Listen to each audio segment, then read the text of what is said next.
بسم اللہ الرحمن الرحیم۔ السلام علیکم۔ میں تمام معزز ناظرین کو اپنے چینل پر خوش آمدید کہتا ہوں اور یہ امید کرتا ہوں کہ تمام ناظرین خیر و عافیت سے ہوں گے۔ جناب، میں ویلکم کرتا ہوں ایک نئی اور ایکسائٹنگ سیریز کی طرف، جس میں ہم بات کریں گے مختلف مسلم سائنسدانوں کے بارے میں۔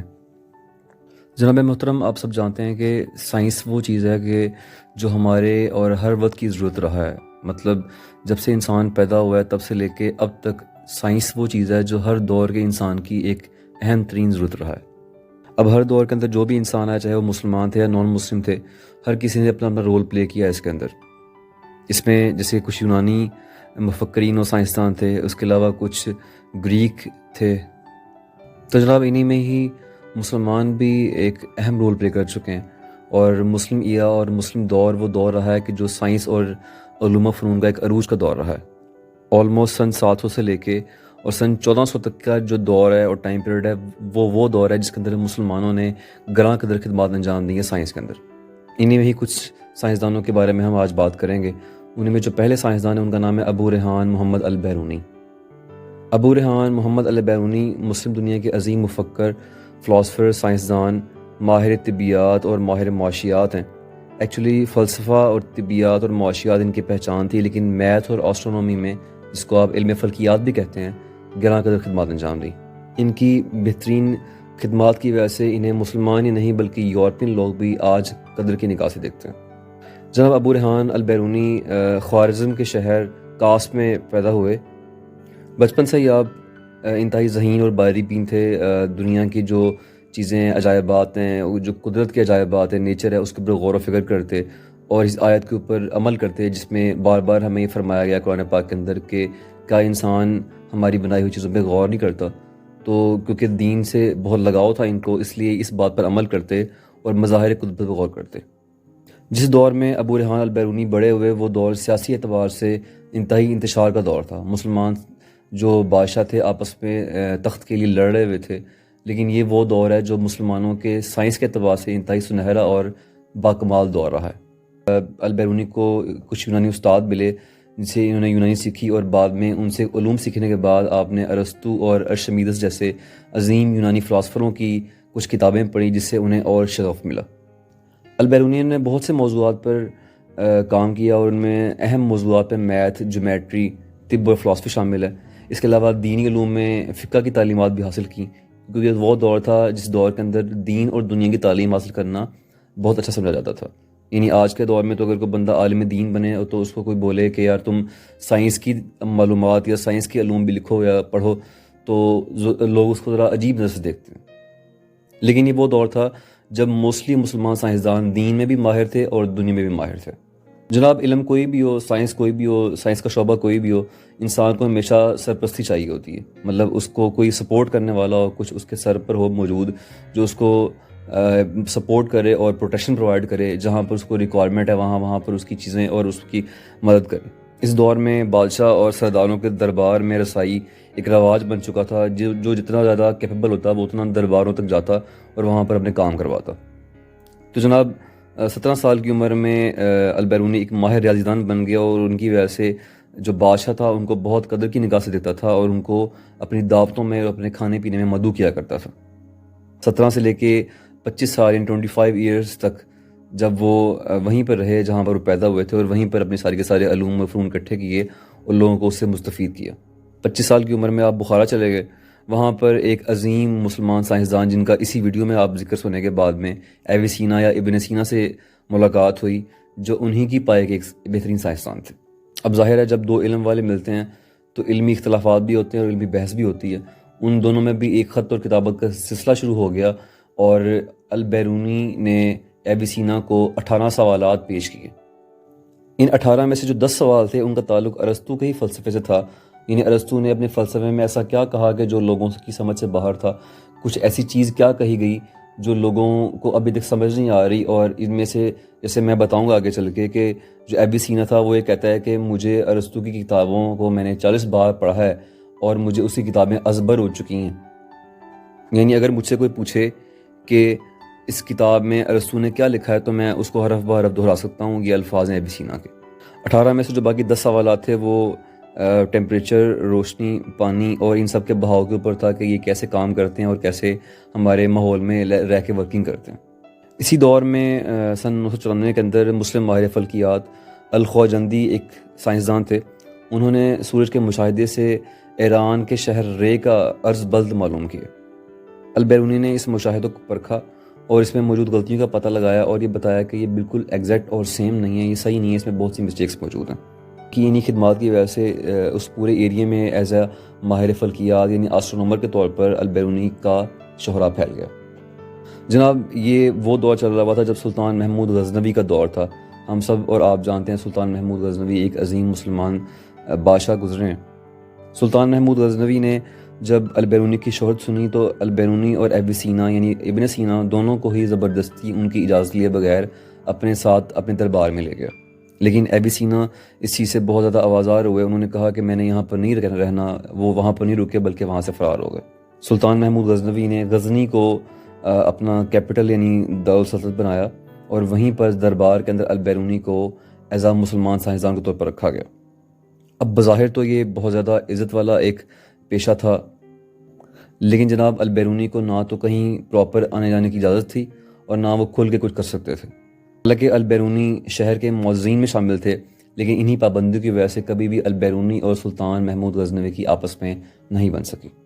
سلطان محمود غزنوی کی وفات کے بعد ان کے بیٹے سلطان المسودی جب تخت پر آئے تو انہوں نے البیرونی کو آزاد کر دیا اور ان کو یہ اجازت دی کہ وہ جہاں چاہیں جا سکتے ہیں، لیکن انہیں کے اچھے سلوک کی وجہ سے البیرونی وہ دربار چھوڑ کر نہیں گئے اور وہیں پر اپنا کام جاری رکھا۔ البیرونی کی ایک مشہور کتاب ہے جس کا نام ہے القانون المسودی، وہ انہی بادشاہ کے نام پر رکھی گئی ان کے عقیدت کے طور پر، کیونکہ وہ بہت قدر کی نگاہ سے دیکھتے تھے۔ البیرونی نے ریاضی میں اور جیومیٹری میں بہت اہم چھاپ چھوڑی ہے۔ ڈیٹا کو آرگنائز کیسے کرتے ہیں اور ڈیٹا پروسیس کیسے کرتے ہیں میتھ کے اندر، اس کے بارے میں کافی ڈیٹیلڈ ورک کیا البیرونی نے۔ آلموسٹ اب تک کے علم کے مطابق 140 بکس یعنی 140 کتابیں البیرونی نے لکھی ہیں، جس کے بارے میں جو ہاف ہے وہ میتھ کے بارے میں اور ہاف آسٹرونومی یعنی ماہر فلکیات کے بارے میں۔ ان کی ایک مشہور کتاب کا نام ہے آثار الباقیہ، وقت کو ناپتے کیسے ہیں، وقت کو میئر کیسے کرتے ہیں، یہ سب انہوں نے لکھنا شروع کیا۔ اور یہ اتنی طویل کتاب تھی کہ 27 سال کی عمر میں انہوں نے یہ لکھنا شروع کی اور اگلے 35 سال وہ اس کتاب پر کام کرتے رہے۔ اس کتاب میں دنیا کی مختلف تہذیبوں پر بحث کی گئی، یعنی جو یونانی تہذیب، آریہ تہذیب، اس سے پہلے جتنے بھی بنو امیہ، بنو عباس وغیرہ آئے تھے، ان سب کے بارے میں اس کے بارے میں بات کی گئی۔ اس کے علاوہ ہندوازم، مسلمان، بدھ مت، یہ سب کے سب کیسے کیسے کام کر رہے ہوئے تھے اور کیسے کیسے اپنی تہذیبوں کو آگے لے کر گئے، ان سب کے بارے میں بھی انہوں نے بات کی۔ یعنی ہم کہہ سکتے ہیں کہ ہسٹری اور سائنس کے دلائل پر اس دور کی سب سے جامع کتاب یہ کتاب تھی جس کا نام ہے آثار الباقیہ۔ البیرونی کی ساری کتابیں ایک طرف اور یہ ایک کتاب جس کا نام ہے کتاب الہند، اس کی اپنی ایک حیثیت ہے۔ اس کتاب کو ہم کہتے ہیں سائنٹیفک انسائکلوپیڈیا۔ یہ کتاب وہ ہے جو ہندوستان کی تہذیب، اس کی ثقافت اور اس کے رسوم و رواج پر مشتمل تھی۔ یہ سب کے بارے میں ڈیٹیل ٹاپک پہ ڈسکس کیا البیرونی نے۔ کتاب کے آلموسٹ 80 چیپٹرز تھے۔ اس میں خدا، جنت، جہنم، ان کے نظریات، ہندوؤں کی تہذیب، تمدن، طب، ریاضی اور وقت کی پیمائش کے بارے میں بات کی گئی۔ ایکچولی ہوا یہ تھا کہ کیونکہ سلطان محمود غزنوی جب انڈیا پر گیا، قبضہ اس نے کیا وہاں پر جا کے، تو وہاں کے لوگوں پر قبضہ کرنے کی وجہ سے وہاں کے جو تہذیب اور تمدن تھا اس کے بہت سے آثار کھلے البیرونی کے اوپر۔ کہا یہ جاتا ہے کہ البیرونی نے جگہ جگہ پر جا کے یعنی کچھ شہروں کے اندر پھرنے کے بعد اس پہ کام کیا، لیکن کچھ لوگ یہ بھی کہتے ہیں کہ البیرونی کہیں پر بھی نہیں گھوما، کہیں پر بھی نہیں گیا، بلکہ اس کو یہ چاہیے تھا کہ تمام انڈیا کو وزٹ کرتا اور تب جا کے یہ کتاب لکھتا۔ لیکن کہا یہ جاتا ہے کہ کیونکہ دربار کے اندر کچھ ہندو مفکرین بھی شامل تھے تو ان سے البیرونی نے رابطہ کیا اور جو انہوں نے بتایا وہ البیرونی نے کتاب میں شامل کیا، جس کو ہندوستان کے بارے میں انسائکلوپیڈیا بھی کہا جاتا ہے۔ البیرونی نے اس کتاب میں یہ بتایا کہ جو قدیم یونان ہے اور قدیم ہندو فلاسفر ہیں، ان سب کی قدریں بہت مشترک ہیں۔ اب سٹوری یہ تھی کہ ایسا کیا ہوا کہ یونان علم میں بہت آگے چلا گیا اور ہندوازم یعنی ہندوستان بہت پیچھے رہ گیا، اور اس کے بارے میں ایک اہم وجہ تھی ان کی لینگویج جس کا نام ہے سنسکرت۔ سنسکرت ایک بہت ہی کامن اور عجیب سی لینگویج تھی اور اس میں یہ تھا کہ یہ لینگویج سائنس میں بہت کم استعمال کی جاتی تھی۔ اس کی وجہ سے جو ہندو لوگ تھے وہ بہت پیچھے رہ گئے سائنس کے اندر۔ لیکن اس کا مطلب بالکل بھی نہیں تھا کہ البیرونی نے اپنی کتاب کے اندر کسی ہندو کو ڈیگریڈ کیا۔ حالانکہ وہ بہت کٹر مسلمان تھے، لیکن اس مسلمان ہونے کے باوجود بھی انہوں نے بہت سے ایسے نظریات کو رد کیا جو ہندوؤں کے بارے میں مشہور تھے کہ جی ہندو یہ ایسے کرتے ہیں ویسے کرتے ہیں۔ ان سب کے بارے میں بتایا گیا کہ ان میں علمی اختلاف کے باوجود بھی بہت سی ایسی چیزیں موجود ہیں جو آج کل سرمایہ ہے۔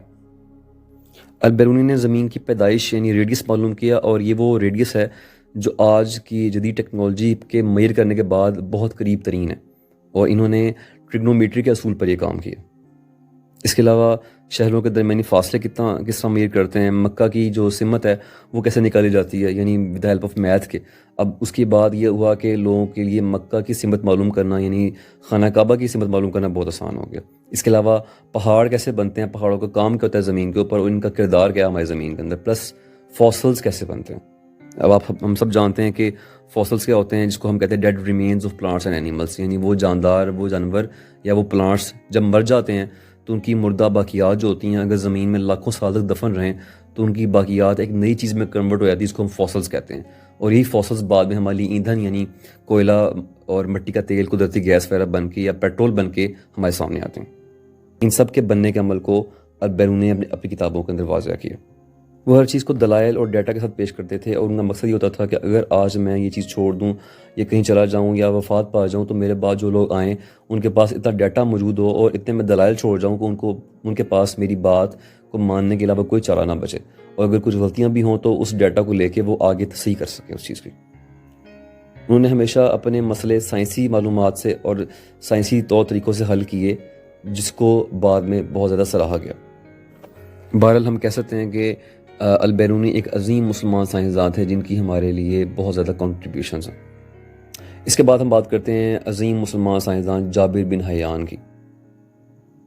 جابر بن حیان دا فادر آف کیمسٹری، تاریخ کے پہلے کیمیا دان اور مشہور سائنسدان، دنیا آج تک ان کے علم کا لوہا مانتی ہے جناب، اور یہ وہ سائنسدان ہیں جنہوں نے سب سے پہلے چند ایک کیمیکلز، چند ایک تیزاب جس کو ہم H2SO4 یعنی سلفیورک ایسڈ، HNO3 یعنی نائٹرک ایسڈ، اور HCl یعنی ہائیڈرو کلورک ایسڈ کے نام سے جانتے ہیں، اور یہ وہ چیزیں ہیں جو آج ہر ملک کی کیمسٹری لیب میں موجود ہیں۔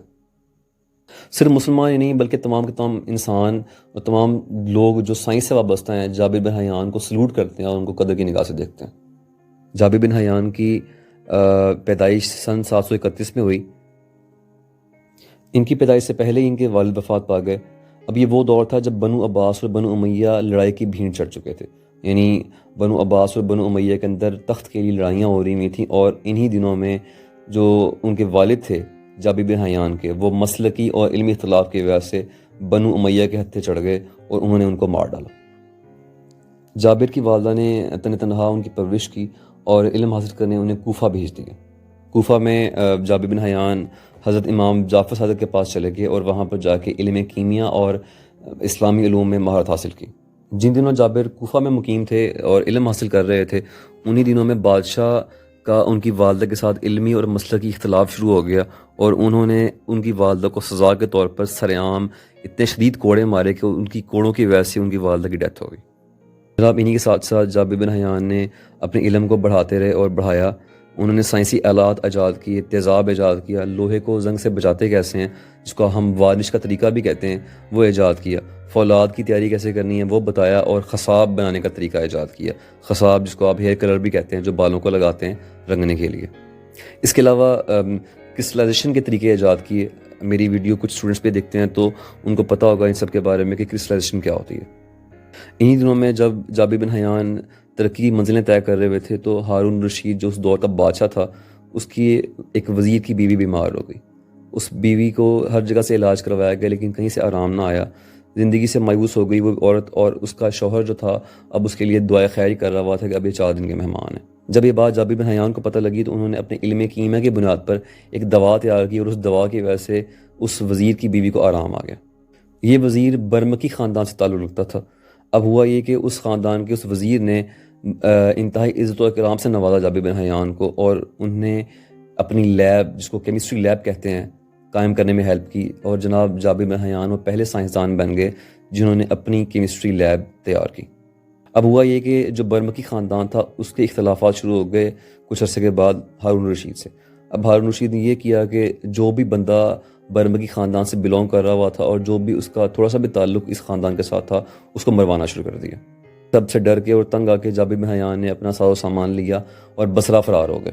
ان دنوں بصرہ جہالت کی تاریکی میں ڈوبا ہوا تھا، ہر انسان کو اپنا پتہ ہی نہیں تھا، اور لوگ بس تلواروں اور گھوڑوں پر کام کر رہے ہوئے تھے، سائنس کے بارے میں کچھ بھی نہیں جانتے تھے۔ یہاں آ کے جب جابر بن حیان نے اپنے علم کا لوہا منوایا تو لوگ اس کی ذہانت اور اس کے علم کے معترف ہو گئے۔ بن حیان کی شہرت پوری دنیا میں پھیل گئی، پورے بصرہ میں پھیل گئی، اور لوگ اس کی خدمت کرنے لگے، اس کی عزت کرنے لگے۔ یہ سب وہ باتیں تھیں جو حاکم وقت یعنی اس وقت کے بادشاہ کو پسند نہ آئیں۔ یہاں بھی بادشاہ کے ساتھ اس کے اختلافات شروع ہو گئے۔ بصرہ کے حاکم نے یہ کیا کہ علماء کی کمیٹی بلائی اور علماء کی کمیٹی کو بتایا کہ یہ بندہ میرے لیے پرابلم کا باعث بن رہا ہے۔ اب آپ سارے جانتے ہیں کہ بادشاہ کوئی بھی ہو، وزیر کوئی بھی ہو، جو کچھ علماء ایسے ہوتے ہیں جو اس بادشاہ کی کنیز ہوا کرتے ہیں، تو انہی میں سے کچھ علماء نے یہ کیا کہ اس عظیم سائنسدان کو، جس کو لوگ آج جابر بن حیان کے نام سے جانتے ہیں، اس کے بارے میں ایک فتویٰ دیا گیا کہ اس کا جو علم ہے وہ جادو ہے اور یہ سب گمراہی اور کفر ہے۔ جب یہ مقدمہ قاضی بصرہ کے پاس پیش کیا گیا تو قاضی نے جابر بن حیان کو سزائے موت سنا دی۔ کچھ تعلقات کی بنا پر اور کچھ ان کی علمی خدمات کی بنا پر جابر بن حیان کی جو سزائے موت تھی اس کو ختم کر دیا گیا اور اس کو عمر قید میں بدل دیا گیا۔ اب جابر بن حیان نے اپنی ساری زندگی ایک چھوٹے سے گندے سے مکان میں رہتے ہوئے گزار دی، جن کے باہر ایک بڑی تعداد میں سپاہی کھڑے ہوتے تھے جو ان کو ہلنے بھی نہیں دیتے تھے۔ انتہائی قسم پرسی کے عالم میں اور انتہائی بیماری کے عالم میں جابر بن حیان اسی مکان میں وفات پا گئے۔ تو سر یہ کیا ایک عظیم سائنسدان کے ساتھ ہم نے۔ اب تاریخ گواہ ہے کہ ہوا یہ کرتا ہے کہ جناب جب بھی ہم لوگ ایسا کام کرتے ہیں کہ اپنے مسلمان سائنسدانوں کا احترام نہیں کرتے، ان کی قدر نہیں کرتے، تو یہی کام ان کے ساتھ ہوتا ہے کہ ایک ٹائم آتا ہے کہ جب سائنس ہم سے رخصت ہو چکی ہوتی ہے۔ اب آپ دیکھ لیں وہی ٹائم چل رہا ہوا ہے، کہیں پر بھی آپ کو مسلمان سائنسدان نہیں ملیں گے، ہر جگہ پر آپ کو نان مسلم سائنسدان ملیں گے، ہر جگہ پر ہم لوگ ان کے باتیں اور نام لیتے ہوئے ملیں گے۔ ہماری کتابوں میں انگریزوں کے نام لکھے ہوئے ہیں، اس کی وجہ یہ کہ مسلمان سائنسدان جو بنے بھی تھے ان کو بھی ہم نے قدر نہیں کی، بلکہ ان کو فتوے لا کے شہید اور مروا دیا گیا۔ اس کے بعد ہم بات کریں کہ محمد بن زکریا الرازی، یہ وہ انسان تھے جن کے لیے کسی بھی انسان کی بیماری، تکلیف یا دکھ انتہائی اذیت کا باعث ہوا کرتا تھا۔ الرازی ایران کے شہر رے میں سن 865 میں پیدا ہوئے۔ رے ایک عظیم شہر تھا جس کی تاریخ آلموسٹ 3000 سال پرانی ہے۔ الرازی نے ابتدائی تعلیم اپنے شہر رے میں ہی حاصل کی، وہاں پر انہوں نے یونانی کتب میں مہارت حاصل کی اور ان میں فلاسفی، لاجکس، میڈیسن، میتھ اور الکمی وغیرہ کے اوپر کافی زیادہ کتابیں پڑھیں اور ان کا یونانی میں ترجمہ پڑھا۔ الرازی ایک اتنے عظیم انسان تھے کہ اتنی خدمات کے باوجود بھی انہوں نے کبھی اپنے آپ کو یہ نہیں سمجھا کہ میں کوئی بہت بڑی توپ چیز بن گیا ہوں، بلکہ وہ ایک عاجز اور انتہائی ہمبل انسان تھے، اور اپنے آپ کو ہمیشہ وہ ایک اسٹوڈنٹ کا درجہ دیتے تھے، اور ان کا خیال یہ تھا کہ ساری زندگی انسان کچھ نہ کچھ سیکھتا رہتا ہے۔ ان کا خیال یہ تھا کہ جب آپ کچھ سیکھ رہے ہیں تو اس چیز کے اندر اتنے ڈوب جاؤ کہ آپ اس کے ماسٹر اور ماہر بن جاؤ، اور جب آپ اس کے ماہرین سے بات کریں تو آپ کو اس چیز کے سارے خم و پیش کا پتہ ہو اور آپ اس کو دلائل سے بات کر سکیں۔ اور انہی باتوں کی وجہ سے الرازی ہر چیز میں شک کرنے اور ہر چیز میں سوال اٹھانے اور ہر چیز کو جانچنے کے عادی ہو گئے۔ حالانکہ الرازی کی جو وجہ شہرت تھی وہ میڈیسن اور طب تھی، لیکن اس سے پہلے الکیمسٹ یا الکیمی کے طور پر وہ بہت مشہور رہے تھے، اور اس دور کے سائنسدان اور مفکرین جابر بن حیان کے بعد ان کو سب سے بڑا کیمیاء دان مانتے ہیں جناب۔ اور کچھ تو اس کے بارے میں اتنا مبالغہ کرتے ہیں، وہ کہتے ہیں کہ جابر بن حیان کے اوپر جو پائے کا سائنسدان ہے کیمسٹری کے اندر وہ الرازی ہیں، اور اس کے بارے میں یہ کہا جاتا ہے کہ الرازی ہر بات کو لاجیکلی اور دلائل کے ساتھ اتنا دیکھتے تھے کہ وہ جابر بن حیان سے بھی اوپر ہو چکے تھے، اور یہی وہ جوہر ہے جو ان کی کیمسٹری کی تحقیق میں نمایاں نظر آتے ہیں۔ جب الرازی نے اس کے اوپر کام شروع کیا تو الکیمی صرف 2 باتوں پر مشتمل تھا۔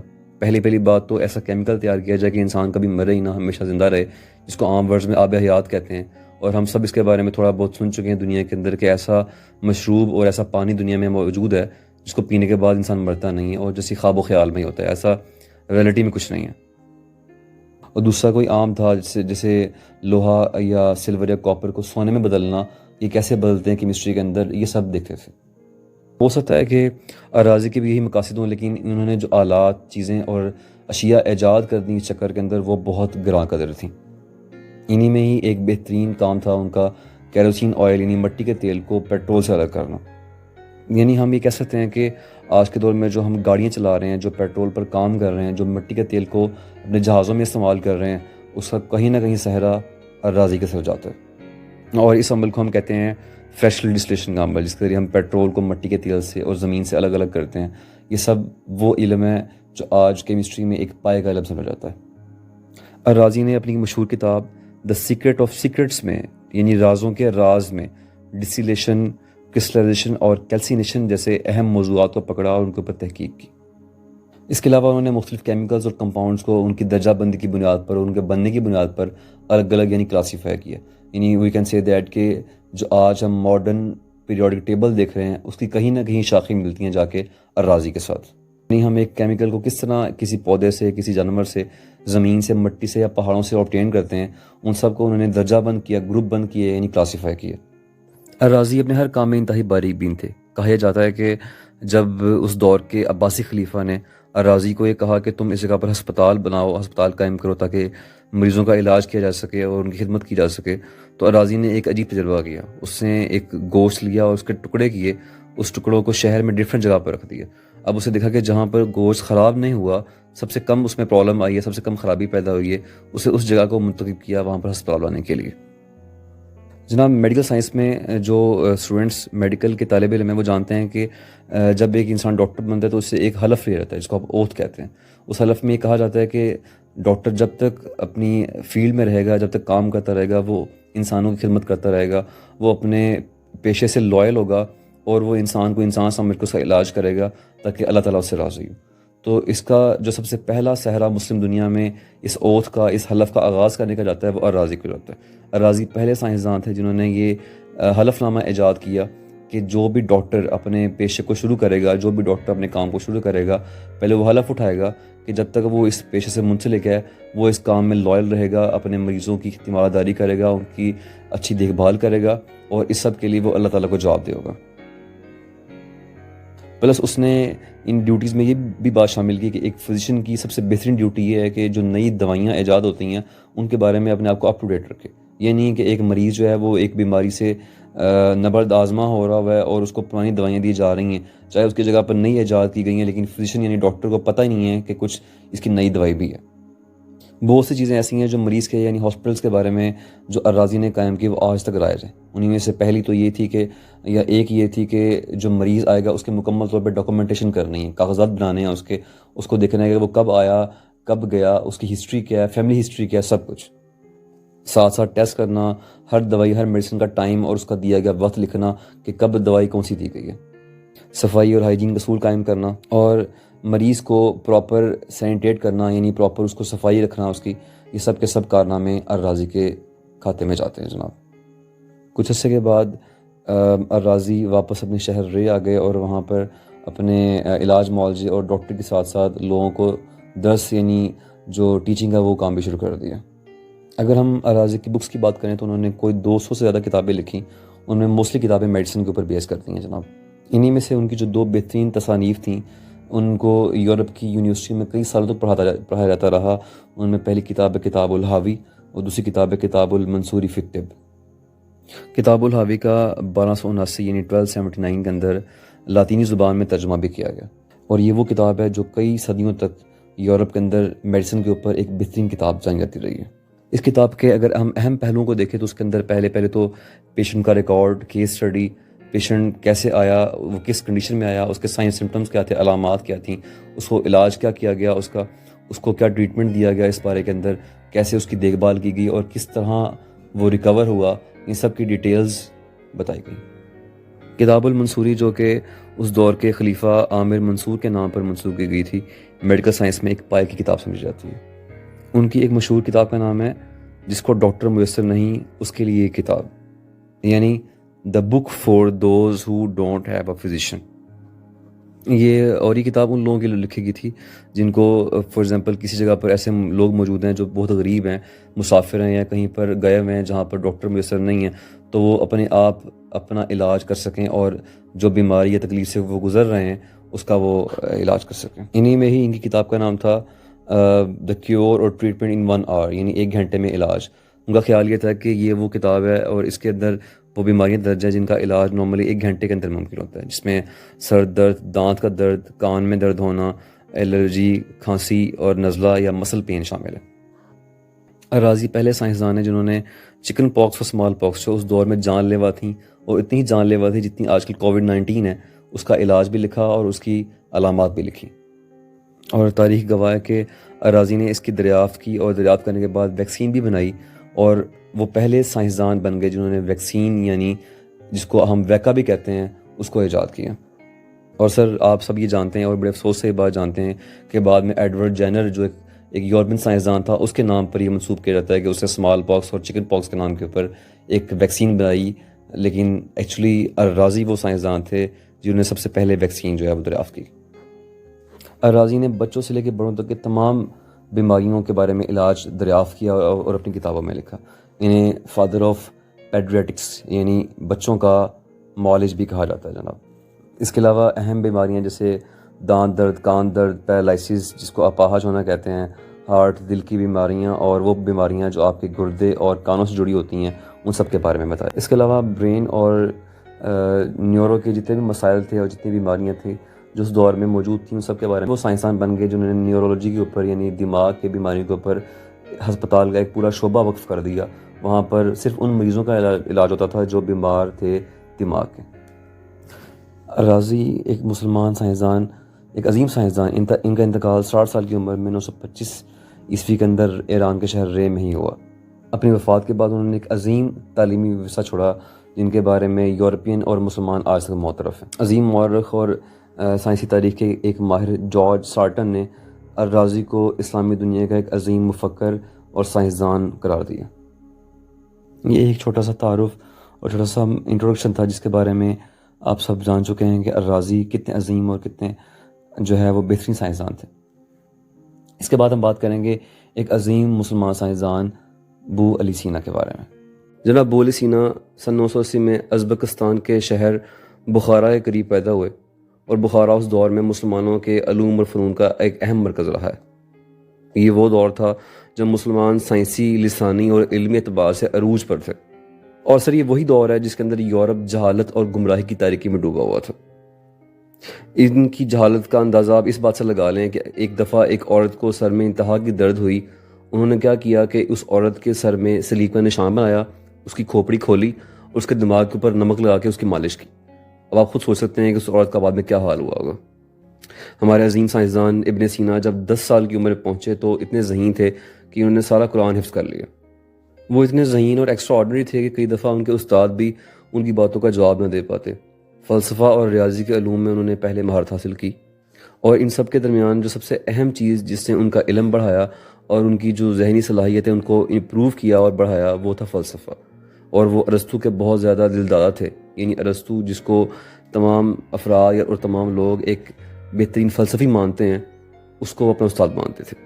ارسطو کی ایک اہم کتاب جس کا نام ہے میٹا فزکس انہوں نے کچھ 40 بار پڑھی تھی، اور ان کے اپنے الفاظ ہیں کہ مجھے اس کتاب کا ایک ایک لفظ یاد ہو چکا۔ جب ابو علی سینا 16 سال کی عمر میں پہنچے تو انہوں نے طب یعنی میڈیسن میں انٹرسٹ لینا شروع کر دیا۔ وہ اس کے بارے میں بہت سی کتابیں پڑھتے، اس پہ علم حاصل کرتے اور ساتھ ساتھ مریضوں کے بارے میں بھی جانتے رہتے۔ اس بات پر وہ بہت زیادہ غور کرتے تھے کہ کیا ایسی بات ہے اور کیا چیز ہے جو ایک صحت مند اور چلتے پھرتے انسان کو بیمار کر دیتی ہے اور بستر سے لگا دیتی ہے۔ اور اپنی اسی انتھک محنت کی وجہ سے وہ 18 سال کی عمر میں ہی ایک ماہر طبیب یعنی ڈاکٹر جانے لگے۔ وہ اس دور کے بادشاہ کے دربار میں شاہی طبیب مقرر کیے گئے۔ شاہی طبیب بننے کی ایک اہم وجہ یہ بھی تھی کہ انہوں نے بادشاہ کا ایک ایسی پراسرار بیماری سے علاج کیا تھا جو اس دور کے تمام طبیبوں کے بس سے باہر تھی، یعنی تمام کے تمام جو ڈاکٹرز جو اس دور میں موجود تھے سب نے اس سے انکار کر دیا تھا کہ بادشاہ کی بیماری لا علاج ہے، اور بادشاہ کی جان بچائی ابو علی سینا نے۔ اور ان خدمات کے صلے میں بادشاہ نے اسے اپنی پبلک لائبریری جس کو شاہی لائبریری بھی کہا جاتا تھا وہاں تک رسائی دی، جہاں پر ابو علی سینا کو بہت سی اہم کتابیں پڑھنے کا موقع ملا اور اپنی علمی قابلیت کو بڑھانے کا موقع ملا۔ ابو علی سینا نے میڈیسن، فلسفی اور میتھس کے اوپر کم از کم 450 یعنی 450 کتابیں لکھی ہیں، اور ان میں سے آلموسٹ 440 کتابیں ابھی تک موجود ہیں۔ ان کی 2 کتابیں ایسی ہیں جو ابھی تک بہترین مانی جاتی ہیں، ایک کا نام ہے القانون فی الطب، جس کو یورپ میں کینن آف میڈیسن کے نام سے جانا جاتا ہے، اور دوسری کتاب کا نام ہے کتاب الشفا۔ اگر میں القانون فی الطب کی بات کروں تو یہ وہ کتاب ہے جو 10 لاکھ سے زیادہ الفاظ کا ذخیرہ تھی، اور اس کو یورپ میں میڈیسن کا انسائکلوپیڈیا سمجھا جاتا ہے۔ اس کی مین وجہ یہ ہے کہ دنیا کی مختلف جگہوں، چائنا، رشیا، یورپ، روم اور باقی جو دنیا کے خطے تھے، یونان وغیرہ، وہاں پر جتنی بھی بیماریاں کامن تھیں اور جتنے بھی ان کے علاج تھے، وہ سب کے سب اس ایک کتاب میں اکٹھے کیے بولے سینا نے۔ اور سر سب سے اہم بات یہ ہے کہ 600 سال تک یہ کتاب دنیا کی مختلف یونیورسٹیوں میں ایک تدریس کے طور پر شامل رہی ہے، یعنی اس کو سلیبس کا حصہ شامل کیا گیا تھا کہ اس کو جب بھی جو بندہ ڈاکٹر بنے گا اس کو لازمی پڑھے گا۔ 17ویں سینچری میں اس کا لاطینی زبان میں ترجمہ کیا گیا، جو بعد میں دنیا کے مختلف حصوں میں بعد میں ٹرانسپورٹ کی گئی۔ اس کتاب کی تقریباً 5 جلدیں ہیں اور اس کے مختلف شعبہ جات ہیں۔ جیسے جلد نمبر 1 جو ہے وہ اصول طب پر ہے، یعنی ہمارا جو جسم ہے کیسے کام کرتا ہے اور ایکچولی ہم بیمار کیوں ہوتے ہیں، بیماری ہماری باڈی میں پھیلتی کیسے اور ہم کیوں بیمار ہوتے ہیں، اس کے اوپر ہے۔ دوسرا جو باب تھا اس کا، یا دوسرا جو حصہ تھا، اس کے اوپر ڈفرینٹ میڈیسنز اور ادویات کے بارے میں بتایا گیا تھا کہ کس بیماری کا علاج ہے، اور اس ادویات کے لیے ہمیں کیا کیا اجزاء یعنی انگریڈینٹس چاہیے ہوتے ہیں، وہ سب کے سب اس میں بیان کیے گئے تھے۔ باب نمبر 3 میں سر سے لے کے پاؤں تک جتنے بھی اعضاء اور ہمارے اس میں بیماریاں جو پیدا ہوتی ہیں ان سب کا ذکر کیا گیا، اور باب نمبر 4 میں بھی ان سب بیماریوں کا ذکر کیا گیا جو ہماری پوری باڈی میں پھیلتی ہیں، یعنی کہ تمام باڈی کو افیکٹ کرتی ہیں۔